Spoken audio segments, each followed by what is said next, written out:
I lived in my parents' house, but I never truly felt like I belonged to it. Not in the way a daughter should belong to her home. The house sat in a quiet suburban neighborhood in New Jersey, with trimmed hedges, a wide driveway, and a front porch that looked like it belonged in a real estate brochure. From the outside, it was warm and respectable. Inside, it was orderly, polished, and emotionally hollow. Everything had its place, except me. My room was not really a room. It was a converted corner of what used to be the formal sitting area, a narrow space behind a folding divider, just wide enough for a twin bed, a small dresser, and a lamp that flickered when the wiring felt tired. There was no door, just fabric and silence. I learned to change clothes quietly, to step softly at night, to make myself smaller than I already felt.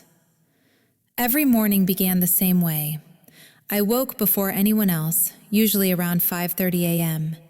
The house was still dark and heavy with sleep. I brewed my coffee carefully, using the beans I bought myself, because my mother preferred her imported blends and reminded me often that mine didn't count as household groceries. I packed my lunch, checked my emails, and reviewed the bills that would be due by the end of the week. Electric, internet, home insurance contribution, streaming services, and my so-called rent. I paid more attention to numbers than most people paid to their own emotions. It was easier that way. Numbers were honest. They did not pretend to love you while slowly draining you dry. By the time my parents came downstairs, the kitchen was already clean. The dishwasher hummed softly. The trash had been taken out. The counters were wiped. I had learned that silence and usefulness were my safest positions in this house. My mother, Helen, would nod when she saw the kitchen. Not smile, not thank me, just nod. That nod had become my paycheck for emotional labor. My father, Richard, would skim the newspaper and ask if I had transferred the usual amount yet. Not because he doubted me, but because routine comforted him. It reminded him that the system was still running. And then there was Ethan, my older brother, the golden child. Ethan didn't wake early. He didn't need to. His schedule was fluid, like his responsibility. Some days he slept until noon, claiming he had worked late on concept development for his next big idea. Other days he was gone before breakfast, chasing opportunities that never seemed to settle into real employment. His coffee was always the expensive kind. His groceries were organic. His internet speed was sacred. And somehow, without anyone ever saying it directly, I paid for all of it. I transferred the money on the first of every month, like clockwork. No reminders needed. The rent went to my father's account. The utilities I paid directly. The internet was under my name because, years ago, I had the best credit score in the household. It made sense at the time. Everything always made sense when the responsibility landed on me. Some nights, when I sat on the edge of my narrow bed and listened to the house settle, I wondered when I had agreed to become the backbone of a family that barely acknowledged my spine.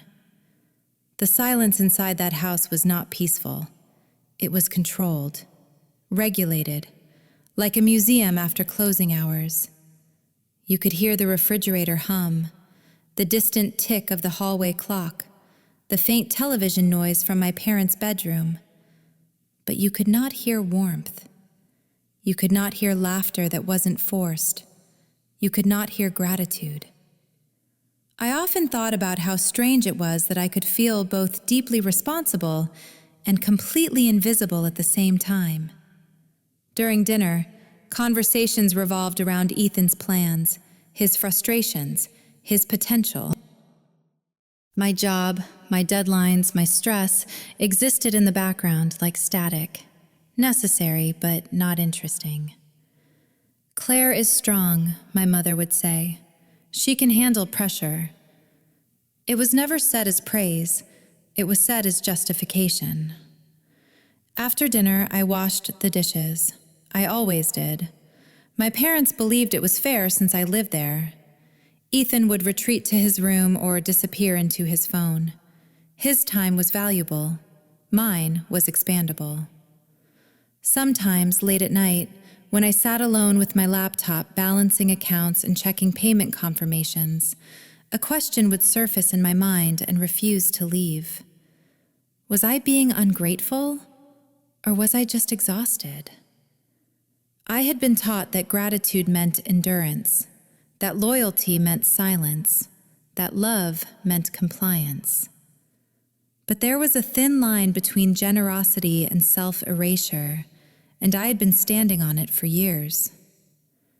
I remembered being a child and feeling proud when my parents called me responsible. Back then, it sounded like love. Now it sounded like a warning I hadn't understood in time. There were moments I tried to justify everything. They gave me a roof. They raised me. They sacrificed for me. But then another voice would whisper, "And how long are you supposed to keep paying for that childhood?" I was 42 years old. I managed million-dollar budgets at work. I negotiated contracts. I made decisions that affected hundreds of employees. And yet, in my own family, I lived like a guest who overstayed her welcome and paid for the privilege. Some nights I lay awake staring at the dark fabric of my divider wall, listening to Ethan laugh in his room while streaming something in high definition that my internet plan made possible. I felt something tight form in my chest. Not anger, not hatred. Something quieter. Resignation mixed with grief. I wasn't angry at them. I was tired of disappearing. Tired of translating obligation into love. Tired of mistaking survival for loyalty. Tired of believing that my worth was measured by how much I could carry without collapsing. And yet, even with all that weight, I still hesitated to name it as injustice. Because what if I was wrong? What if I really was selfish? What if wanting a door, privacy, and financial boundaries made me ungrateful? That question followed me everywhere. Am I ungrateful? Or am I simply exhausted? It was the question that would soon change everything. It was a Tuesday evening, just past 9. The house was quiet in the way it always became after dinner, when everyone retreated into their own corners. My parents were watching television in their bedroom. Ethan had disappeared upstairs with his headphones and his laptop. I sat on the edge of my narrow bed, my laptop balanced on my knees, reviewing expense reports from work. My phone vibrated once on the small nightstand beside me. I almost ignored it. Most nights. I did. Notifications could wait. But something about the timing made me reach for it. It was a text from my mother. No greeting. No, "Are you busy?" No, "Can we talk later?" Just a sentence. "Starting next month, your rent will increase to $1,350. We need to support Ethan while he transitions into his next opportunity." I read it once, then again, then a third time. $1,350. Not $1,300. Not $1,400. Not a round number that suggested rough estimation or emotional decision-making. It was a calculated number. My first reaction wasn't anger. It was stillness. The kind of stillness that comes before a storm, when the air feels heavy but nothing has moved yet. I set the phone down slowly and stared at the dark fabric of the divider in front of me. My mind began doing what it always did under pressure. It started calculating. An increase of $250 a month. That was $3,000 a year. $3,000 for what exactly? The space behind a folding divider? No door, no privacy, no ownership. I picked up my phone again and read the message more carefully. We need to support Ethan. Not we're struggling, not the mortgage is higher, not utilities went up. Ethan. Always Ethan. I typed a response, deleted it, typed again, deleted it again. What exactly is his next opportunity? Why does his transition require my income? Why is my rent tied to his lifestyle? All the questions sat at the edge of my fingers, but I didn't send any of them. Instead, I wrote, "Okay, I understand." And as soon as I sent it, something inside me tightened. Not because I had agreed, but because I hadn't. I looked at the number again. $1,350. It bothered me more than it should have. I had managed budgets long enough to recognize when a figure came from a spreadsheet instead of a conversation. This wasn't emotional. It was technical. Someone had calculated this, which meant it wasn't about helping. It was about covering something. I opened my notes app and typed the number down. Then I wrote my current monthly payments underneath rent, $1 $100 electric average, $180 internet, $140 streaming services, $60 home insurance contribution, $90 total monthly household contribution, $1,570 with the new rent. That would rise to $1,120, nearly $2,000 a month. To live in a space without a door? My chest felt tight, not with panic, with clarity. I had been patient for years. I had adjusted when they needed more. I had covered gaps when things got tight. But this wasn't adjustment anymore. This was expansion. They weren't asking me to help them survive. They were asking me to subsidize Ethan's existence. I tried to tell myself it was temporary. I tried to believe it was just another phase. But a quiet voice inside me whispered something uncomfortable. When has it ever been temporary? I stood up and walked softly into the hallway. I paused outside my parents' bedroom door. The television murmured behind it, laughter from a sitcom track, artificial warmth. They were relaxed, unconcerned, certain I would comply. That certainty hurt more than the request itself. I returned to my space and sat down again. My hands rested on my laptop, but I didn't open it. I stared at the small corner of my life that I had learned to call home. I wasn't angry at them. I was unsettled by how predictable everything had become. I had paid without question for years. I had adjusted. I had absorbed inconvenience. I had translated duty into devotion. And in return, my financial stability had become a resource they felt entitled to manage. I whispered to myself, barely loud enough to hear. They didn't ask if I could afford it. They assumed I would. That was the part that finally felt wrong. Not the money, not even Ethan. The assumption. I picked up my phone again, reread my mother's message, and noticed something else. She hadn't asked. She had informed. This wasn't a conversation, it was a directive. And suddenly, I understood that this wasn't about rent at all. It was about control. Control over my finances, my space, my sense of obligation. I opened my laptop then, not to work, but to breathe in the quiet order of numbers. Spreadsheets had always calmed me. They were honest. They didn't manipulate. They revealed. For the first time, a question formed clearly in my mind. What am I actually paying for? Not shelter, not family, not love. I closed the laptop again, not ready yet to chase the answer, but unable to ignore that it existed. That night, I barely slept, not because I was afraid, but because something inside me had begun to shift. And once awareness begins, it does not return quietly to sleep. What I didn't know yet was that this number, This single, precise number would become the thread that unraveled everything I believed about my family. Ethan had a way of filling a room without really contributing anything to it.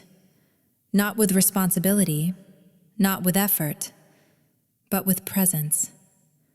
He was the kind of person who always looked like he was on the verge of becoming something impressive. Even in his 40s, he carried that same unfinished promise he had as a teenager.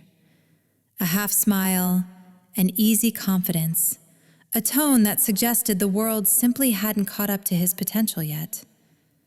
My parents spoke about him as if he were a project that was always almost complete. Ethan just needs time. Ethan is figuring things out. Ethan has so much talent. He just hasn't found the right outlet. Those phrases had followed him his entire life, like a shield that prevented reality from touching him too closely. When I watched him, I didn't see laziness. I saw permission. Permission to fail without consequence. Permission to drift without responsibility. Permission to take without giving. He didn't demand support directly. He never had to. The system around him did it automatically. My parents anticipated his needs, explained his mistakes, softened his consequences before he even knew they existed. When Ethan forgot to pay a bill, it was because he was under pressure. When he quit a job, it was because they didn't appreciate his creativity. When he borrowed money, it was because family helps family. When I paid bills, it was because I was reliable. When I worked overtime, it was because I was strong. When I sacrificed, it was because I was capable. We were both labeled, but only one of us was protected. Growing up, the difference had been subtle, small enough to ignore, large enough to shape us. When Ethan brought home a bad grade, my parents sat with him, encouraged him, reminded him of his strengths. When I brought home a bad grade, my parents asked what I had done wrong. When Ethan was overwhelmed, they removed obstacles. When I was overwhelmed, they added responsibility. I didn't resent him for it back then. I just adjusted. Children learn quickly where love flows freely and where it must be earned. Ethan learned that he was valued simply for existing. I learned that I was valued for what I could provide. By adulthood, those lessons had settled deep into our bones. Ethan moved back home after every failed venture, as if it were a natural pause, not a regression. Each return was framed as temporary, strategic, necessary. He brought ambition and chaos. I brought order and payment receipts. And somehow, my parents saw both as equally valuable.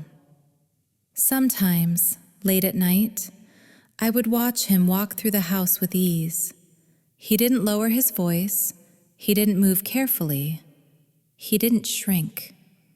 He belonged. I, on the other hand, had learned how to become invisible without disappearing. What hurt the most was not the favoritism.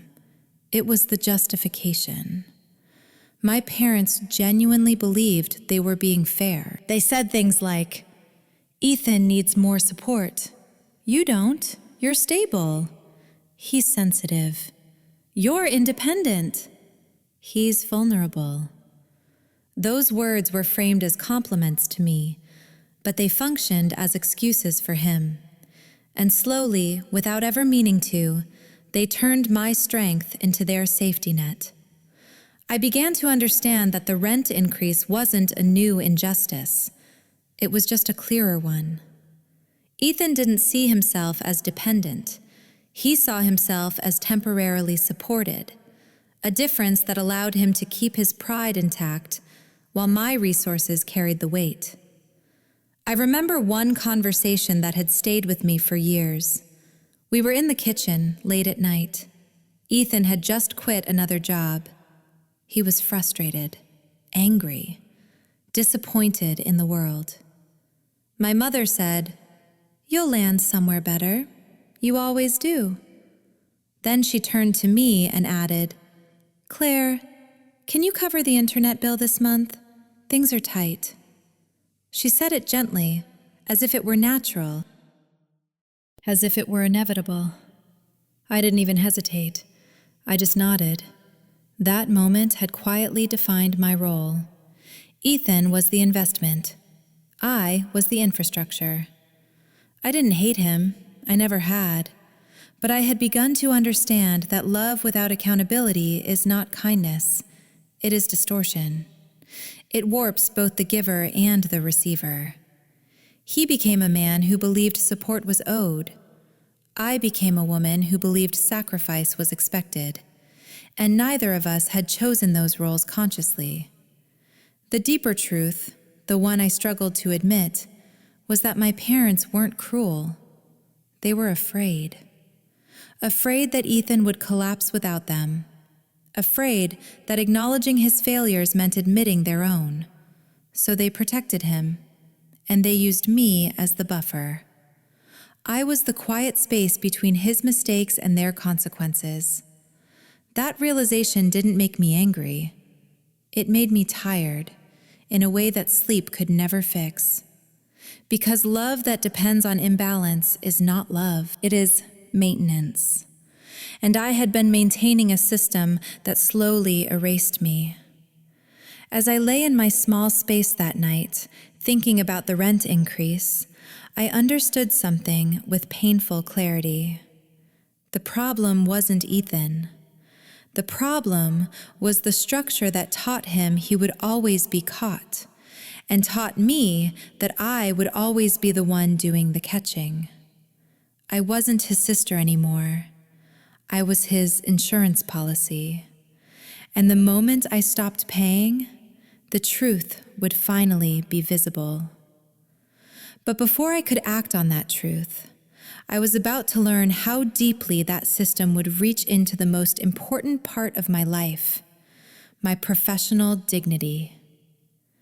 The morning it happened, I woke with a strange heaviness in my chest. Not fear, not anxiety, more like the quiet knowledge that something fragile was about to crack. I had an important meeting scheduled at 9:30 a.m. with the regional finance team. It was a quarterly performance review, the kind of meeting that shaped reputations. The kind where clarity and professionalism mattered more than personality. I had spent the entire weekend refining the numbers, double-checking projections, and preparing answers for questions I knew would come. This was my world. This was where I was competent, where I was respected. I set up my laptop in the only space I had, the small desk squeezed between the divider and the wall. I adjusted the camera angle carefully, using a stack of old hardcover books to lift the screen. I blurred the background, hoping it would hide the uneven fabric of my room and the cluttered edges of a life that didn't belong on a professional call. I put on my headset, straightened my posture, took a breath. At exactly 9:30, the meeting began. Faces filled the screen, familiar colleagues, calm voices, data-driven questions. I spoke clearly, confidently, walking them through cost efficiencies and projected margins. For a moment, the house around me faded away. I was no longer the daughter who paid bills. I was the woman who commanded numbers. Then the front door slammed. The sound traveled through the house like a gunshot. I froze for half a second, hoping it was just a delivery or a neighbor's mistake. But then I heard Ethan's voice, loud, animated, unconcerned. Yeah, I told them I'd get back to them. The timing's all wrong right now." He was on his phone, pacing the hallway, laughing, gesturing. I muted myself and whispered, "Ethan, I'm on a call." He didn't even look in my direction. Instead, he walked closer, leaned into my doorway, glanced at my screen, and said casually, "Hey, can you move your stuff later? I need better lighting in this area for a video. My stomach dropped. My manager stopped speaking. The room went silent. Every face on the screen stared at me. I'm sorry, I said quickly, unmuting. There's some background noise. Ethan rolled his eyes and stepped away, still talking loudly into his phone. I muted again, my hands shaking now, and tried to regain control. But the damage had already been done. Professional spaces rely on perception as much as performance, and in that moment, my space looked chaotic, unstable, uncontrolled. When the meeting ended, my manager sent me a private message. Claire, can we talk later? I'm concerned about your working environment. Concern, not criticism, which somehow hurt more. Later that afternoon, we spoke on the phone. You're doing excellent work, he said carefully. But these interruptions, they don't reflect the level you're operating at. I need to know you have a professional setup. I nodded, even though he couldn't see me. I understand. That was all I said. But inside, something collapsed. Not because he was wrong, because he was right. I had built a reputation on reliability, precision, and control. And in one careless moment, my personal life had exposed the truth. I had none. The humiliation wasn't loud. It was surgical. It cut straight into the place where I had built my dignity. That evening, I sat in my small space, staring at my laptop without opening it. The house around me was alive with ordinary sounds. My parents chatting, Ethan laughing, the television playing something forgettable. And yet, I felt completely alone. I realized that I had spent years protecting this family from consequences, but now I was failing to protect myself from them. I had accepted inconvenience. I had accepted financial strain. I had accepted invisibility. But I had never expected my career to pay the price too. That was the moment the rent increase stopped being about money. It became about identity. Was I a professional woman who controlled her life, or a caretaker whose worth was conditional? Because if I let this continue, the answer was already written. I looked at my reflection in the dark screen of my laptop. The lines on my face were deeper than I remembered. The calm expression I wore so often now looked tired. Not broken, just tired. I whispered, "This can't be the cost of family." For the first time, I didn't try to justify them. I didn't try to soften the truth. I let it stand as it was. This house wasn't just taking my money. It was taking my credibility, my reputation, my future. And that was a price I could no longer pretend was reasonable. What I still didn't know was how they would respond when I finally tried to name that cost out loud. Small space. I closed my laptop without opening it. I sat on the edge of my bed and placed my hands on my knees, grounding myself. My heart was pounding, but my mind was still. I finally understood something I had avoided for years. This family did not need negotiation. It needed boundaries. They would never give them to me. I would have to take them. And I would have to do it quietly. Because systems built on dependence panic when they feel control slipping. Okay, was my signal to myself, my countdown. And while they believed they had secured my compliance, I had already begun planning my exit from a system that could only survive by consuming me. I did not pack that night. Packing makes noise. It announces intention. It creates friction. And friction was the last thing I wanted. My parents believed the conversation was over. They believed my okay meant compliance. That illusion was my protection. The next morning, I woke before dawn as usual, but something inside me felt different, lighter, and sharper at the same time. I moved through the kitchen quietly, brewed my coffee, and opened my laptop. Not to work, to search. I typed in one-bedroom apartment near Newark and filtered by price. Not luxury, not charm, just safety, silence, and independence. By noon, I had scheduled 2 viewings. I took my lunch break and drove to the first building, a converted warehouse near the river. The lobby smelled faintly of paint and concrete. The hallways were quiet, not sterile, just calm. The apartment itself was small, but it had something I had not had in years. A door. A real one, with a lock. I stood in the empty living room and closed it behind me. The click was soft, but it echoed in my chest like a declaration. This space was not borrowed. It was not negotiated. It was mine. I signed the lease that afternoon. I transferred the deposit without hesitation. Watching the money leave my account didn't scare me. For the first time, it felt like investment instead of sacrifice. I didn't tell anyone. At home, I became quieter, politer, easier. I smiled when my mother spoke. I nodded when my father talked about stability. I helped with groceries. I moved Ethan's packages when they cluttered the hallway.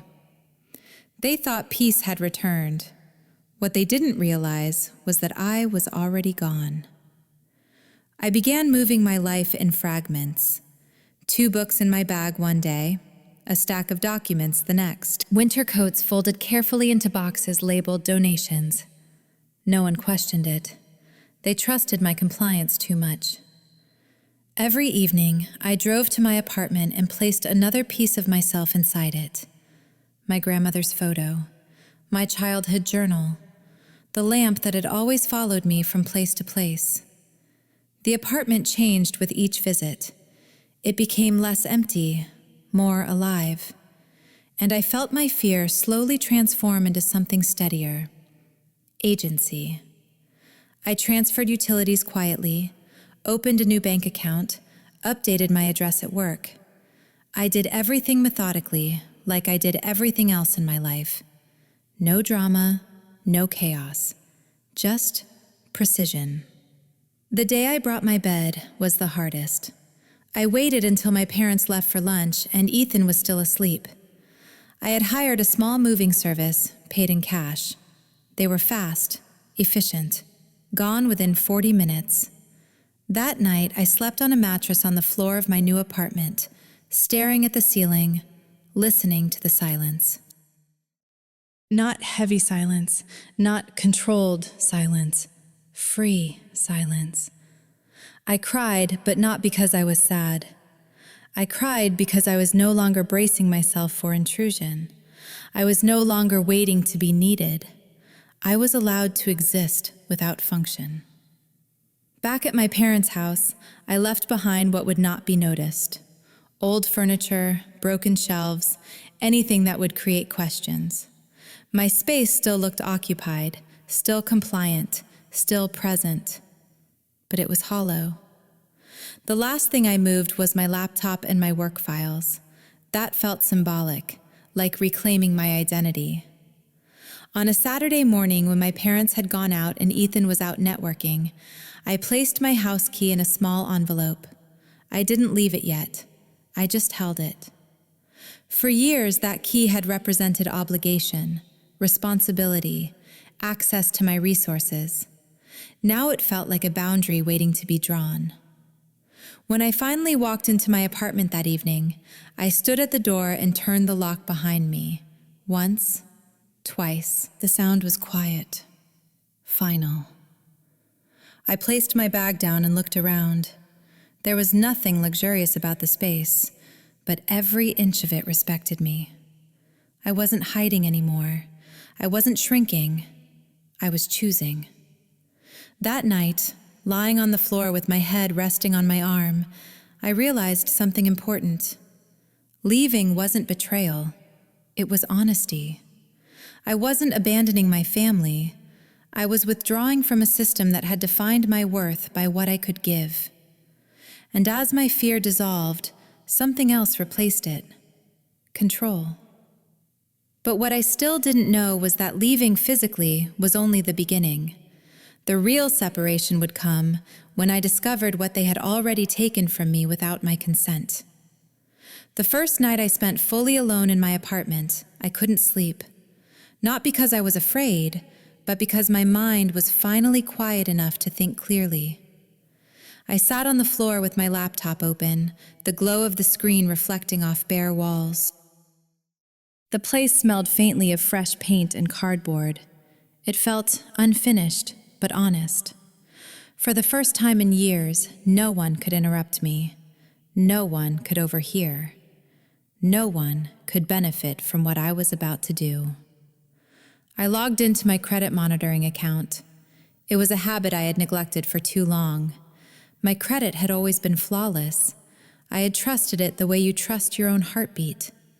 Always there, always steady. The page loaded. At first, everything looked familiar. My paid-off student loans, my credit card balances all current, my mortgage pre-approval inquiry from years ago. Then my eyes stopped. There was an account I didn't recognize. A personal loan, opened 3 years ago. Balance, $58,700. Status, delinquent. My breath caught in my throat. I clicked on it. The lender was a regional bank I knew well. The loan type was listed as secured personal line. The cosigner field showed my name, my full name, Claire Morgan. My heart didn't race. It slowed. This wasn't panic. This was recognition. I whispered to the empty room, "That's impossible." I had never signed a loan, never discussed one, never authorized one. I opened the document history. There it was, a scanned application, my address, my social security number, my employment details, and my signature. Or something pretending to be it. The curve of the C was wrong. The slant of the M was forced. It looked like someone had copied it slowly, carefully, like a child tracing over handwriting. I stared at it for a long time. Not shocked, not even angry yet. Just cold. I downloaded the document and saved it to a folder labeled Personal Records. Then I followed the money. I accessed the transaction history tied to the loan. Large transfers, clean movements, no personal spending patterns, no retail purchases, no travel bookings. Instead, there were repeated payments to one place, a law firm based in Jersey City, specializing in criminal defense and financial settlements. My chest tightened. I opened a new tab and searched the firm. Their website was polished, neutral language, discreet services. I checked the dates. The first payment aligned with the opening of the loan, 3 years ago. That was the year Ethan had taken time away to reevaluate his path. The year my parents had been unusually quiet. The year they had asked me to cover more expenses without explanation. I remembered my mother saying, "It's just a rough season." My father saying, "Things will settle soon." I had believed them. Now, the truth began assembling itself, piece by piece, like a puzzle I had been avoiding. This loan wasn't for the house. It wasn't for emergencies. It wasn't for survival. It was for Ethan. I dug deeper. One payment memo line read, "Retainer." Another, "Settlement processing." Settlement. My hands trembled slightly as I leaned back against the wall. They hadn't just taken my money. They had taken my identity, They had used my credit, my name, my reputation as collateral to clean up a mess I wasn't even allowed to know existed. This wasn't favoritism. This was exploitation. I felt a strange calm wash over me. This wasn't betrayal in the emotional sense. This was fraud. I opened my email and searched through years of financial communication. I found nothing. No warnings, no bank calls, no notifications. They had intercepted everything, handled it themselves, controlled the narrative. My parents had forged my signature. The realization was so large it didn't feel real at first. I imagined my mother sitting at the kitchen table, copying my handwriting. My father standing behind her, rationalizing it. We'll fix it later. She won't even notice. It's for Ethan. The justification wrote itself. Family, protection, necessity. I wasn't their daughter in that moment. I was their asset. I continued tracing the payments. The loan had gone into default 2 months ago. That explained the rent increase. That explained the urgency. That explained the precision of the number. They didn't need help. They needed coverage. They needed me to unknowingly service a debt I had never agreed to, and they needed it fast. I closed my laptop slowly and rested my head against the wall. The weight of it wasn't grief. It was clarity. Everything made sense now. Why the house felt controlled. Why my stability had been treated like a resource. Why okay had always been enough for them. They had been living on borrowed trust. Borrowed from me. I didn't cry. I didn't shake. I opened my phone and saved the documents to the cloud. I took screenshots. I created duplicates. This wasn't revenge. This was record keeping. This was protection. For the first time in my life, I wasn't asking what was fair. I was asking what was legal. And the answer was very simple. None of this was. The most painful part wasn't the money. It was the intention. They hadn't asked. They hadn't warned me. They hadn't protected me. They had protected Ethan at my expense. I thought of all the times they had called me responsible, all the times they said, "You can handle it." This was what handling it had truly meant, carrying their lies. I stood up and walked to the window. The city lights outside were soft, distant. People living their lives, paying their bills, signing their own names. I whispered, "You didn't just take my money. You took my consent." And consent, once violated, changes everything. I knew then that this was no longer a family issue. It was a legal one. But before law could step in, truth had to be spoken. And truth, once revealed, would destroy the illusion they had lived inside for decades. What I didn't know yet was how desperate they would become when they realized their secret was no longer safe in my silence. They came to my apartment 3 days later. I had just finished arranging my small bookshelf when my phone started vibrating on the counter. My mother's name, then my father's, then Ethan's, one after another, like a rhythm that used to control my life. I didn't answer. A few minutes later, there was a knock on the door, firm, urgent, the kind of knock that didn't ask for permission.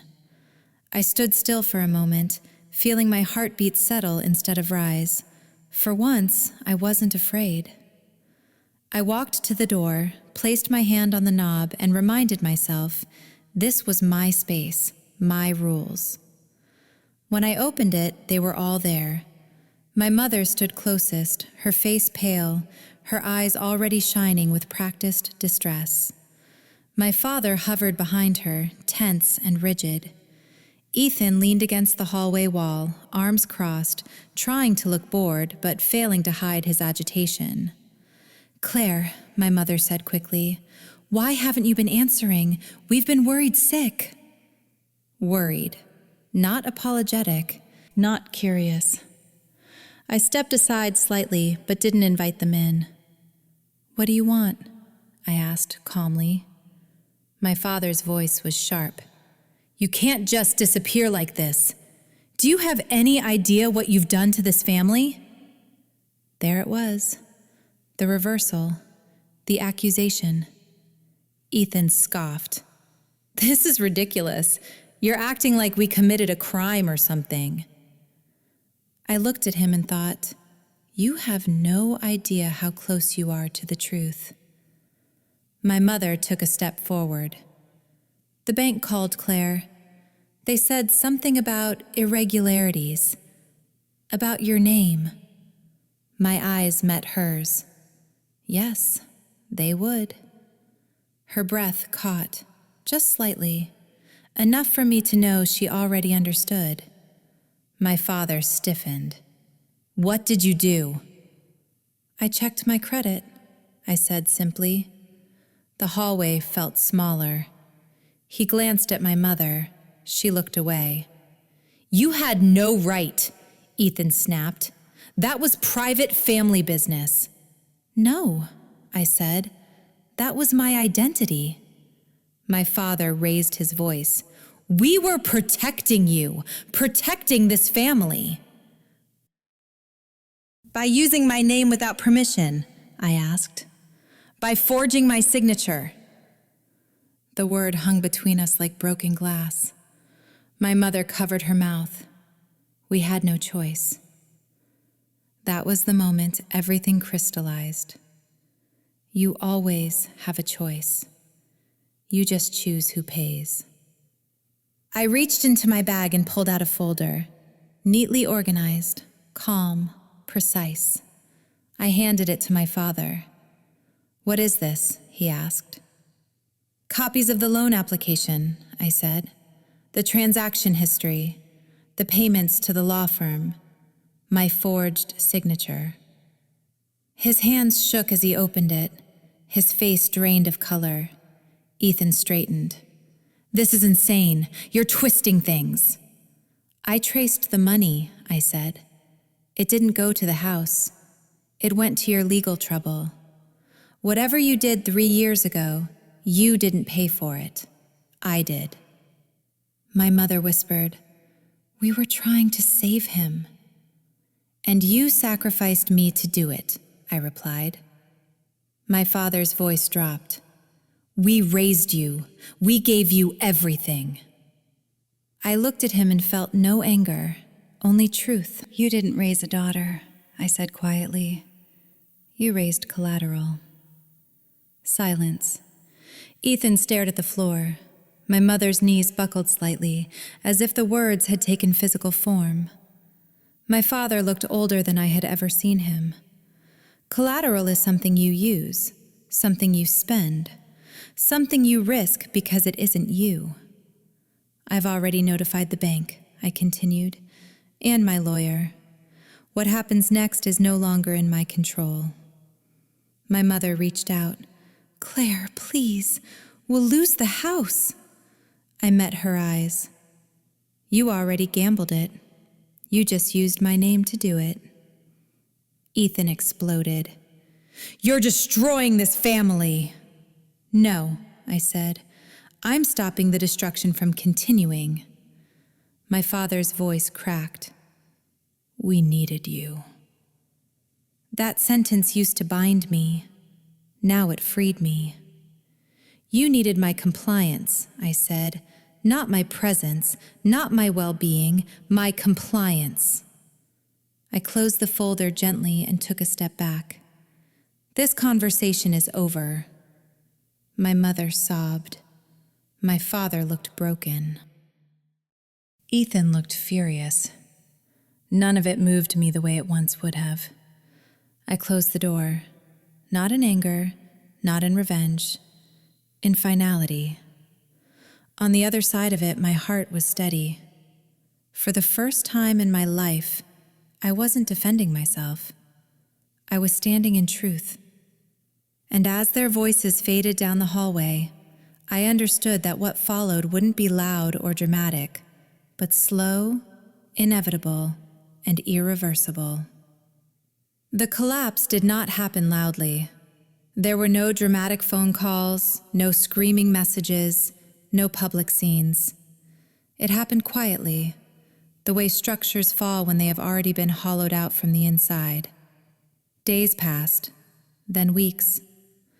The house that had once depended on my presence began to unravel without it. I didn't hear it directly. I heard it in fragments, through relatives, through neighbors, through careful half-sentences that carried more truth than they intended. My parents had stopped going to their weekly gatherings. They avoided familiar places. They were handling some financial matters. Ethan had disappeared from social media. No posts, no motivational quotes, no announcements of big ideas. The silence was louder than anything he had ever said. I expected to feel something when the consequences arrived: satisfaction, relief, vindication. But I didn't. I felt empty. Not hollow in a painful way, more like a room that had finally been cleared of heavy furniture. There was space where tension used to live. I didn't celebrate. I didn't mark the moment as a victory, because nothing about this felt like winning. This was not triumph. This was gravity. Actions had weight, and now that weight was no longer carried by me. Some nights, I sat on my floor with a cup of tea and listened to the sounds of my own apartment. The hum of the refrigerator, the distant traffic, my own breathing. It felt strange how unfamiliar peace could be. I realized something important during those nights. I had spent my entire life in reaction mode, responding, fixing, absorbing, adjusting. Now, there was nothing to react to, and that absence felt unsettling. Not because I missed the chaos, but because I had never been allowed to exist without it. Healing was not dramatic. It was quiet, slow, unremarkable. I began sleeping better. I stopped flinching at notifications. I stopped calculating my worth in what I provided. Sometimes guilt crept in, a soft voice that whispered, "They are struggling because of you." But I answered it gently. They are struggling because of choices they made. I had not created their deception. I had only ended my participation in it. That distinction was everything. I thought about my mother, how fear had shaped her, how love had twisted into control. I thought about my father, how responsibility had turned into entitlement. I thought about Ethan, how protection had become permission, and I finally allowed myself to feel something I had never fully acknowledged. Sadness. Not anger, not hatred, just sadness for a family that had chosen survival over honesty. I did not reach out, not because I was cruel, but because I was done being the bridge they burned and rebuilt at their convenience. Silence became my boundary. In that silence, I began to understand myself differently. I was not the strong one, not the responsible one, not the reliable one. I was simply a person who had been carrying what was never hers to hold, and now I was setting it down. I didn't rush to fill the space with new relationships or distractions. I let it stay open, let it breathe. The stillness was not loneliness. It was rest. For the first time, I didn't feel the need to justify my existence. I didn't owe explanations. I didn't owe solutions. I owed myself gentleness. Some evenings I caught myself smiling without realizing it. At nothing. At everything. Because the absence of obligation is its own form of freedom. And in that freedom, I was finally learning who I was when I wasn't being used. What I didn't know yet was how much my life would change once I began building something that was defined not by duty, but by choice. My new life did not arrive with fireworks or a dramatic transformation. It came quietly, in ordinary moments that slowly rewrote my sense of safety. My apartment became more than just a place to sleep. It became a space that reflected my choices. I bought a small wooden table and placed it near the window. Not because it was stylish, but because I liked how the morning light rested on its surface. I hung simple curtains. I placed a single plant on the sill. Every item was chosen, not inherited, not negotiated, not justified. For the first time, my surroundings were shaped by preference rather than permission. My routines softened. I stopped waking up braced for obligation. I made coffee slowly. I read in silence. I worked without fear of interruption. My door remained closed, and no one demanded access to my time, my resources, or my identity. There was power in that. Financially, I began to feel grounded instead of drained. My money stayed where it belonged, in my accounts, in my plans, in my future. I watched my savings stabilize. My credit slowly recovered. Each statement became a reminder that my life was no longer being leveraged for someone else's mistakes. But the deepest freedom wasn't financial. It was emotional. I no longer felt responsible for managing the emotions of people who had never protected mine. I no longer explained myself. I no longer rehearsed conversations in my head, trying to soften truths that had already cost me too much. Peace did not mean numbness. It meant clarity. Sometimes I missed the idea of having a family. Not the reality I had lived, but the version I had hoped for. And I let myself grieve that without guilt. Letting go does not erase love. It simply stops love from being used as a weapon.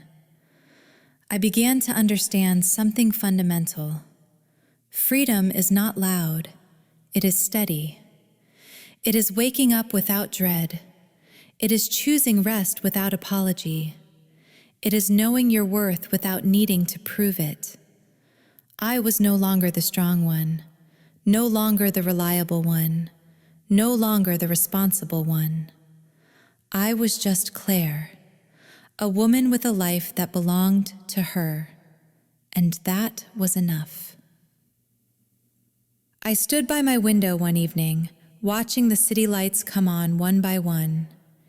Each light belonged to someone else's story, someone else's choices, someone else's boundaries. Mine was finally among them. I hadn't walked away from my family in anger. I had walked toward myself in truth. And that, I realized, was the most powerful step I had ever taken.